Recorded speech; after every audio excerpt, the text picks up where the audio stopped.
Today's subject. It's about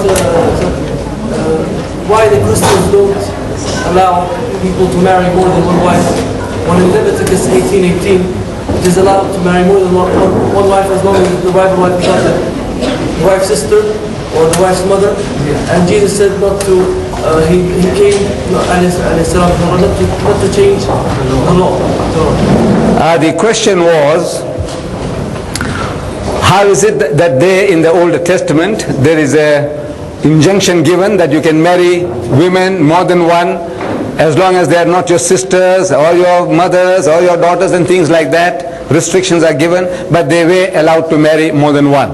And the prophets, as we read in the Old Testament, almost each and every one of them had more than one wife. How is it? And Jesus Christ didn't condemn polygamy, not in the least. How is it that the Christians are today saying that only one man, one woman? That is the question. Now the thing is, this is their own creation. The Christian world up to almost yesterday, they practice polygamy. Now Allah doesn't tell us to go and have 2 or 3 or 4. But there are circumstances in life when it is necessary to protect womanhood. Like I was giving reference, I don't know whether it was last night or at the meeting, that this is a solution to your problem, more especially the West. In America, at the present moment, there are 7.8 million more women than men. Almost 8 million women. At the present moment, there are 20 million women in America without husbands. 20 million. But even if every man in America got married, there will be 7.8 million women left without husbands. What is the solution? The answer. We are asking them, provide the answer. Here in England, soon after the war, there was a news item that on the east coast of England, there were 1.6 million more women than men on the east coast alone. Over Britain, 4 million more women than men. In Britain, if every man gets married, there will still be 4 million women who can't get husbands. And soon after the war, a news item, Dateline from London, I was reading in my country, it said 5,000 misfits to be shipped to America. You know, the human mind is so imaginative that when you read something, you think you got the whole picture. So I'm imagining that these misfits must be cripples with haired lip, with club foot, that they are being sent to America for treatment. That's the imagination. Thinking that America medically is far more advanced than Britain. That's what I'm thinking.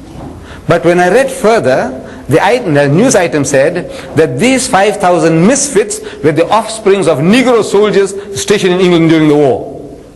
They were the offsprings of Negro soldiers. That they were too dark, too black to be absorbed into English society. These Negro children, to these British girls. That in your home, if you had this little one of these little ones, and with crinkly hair and stubbed nose, he says, now who's this? He says, my sister Mary's child. Everybody comes around, who's this? He says, my sister Mary's child. It's like a dagger in your heart. So what do you do with things like that? Ship them to America, to be joined with the Negro society in America. So they send them. Maybe Andrew Young was one of those. Maybe Cassius Clay, Muhammad Ali might have been one of those. We don't know. But this is 5,000 misfits were shipped to America. They couldn't be fitted into British society. So I am asking the question that these 5,000 misfits, how did they come about?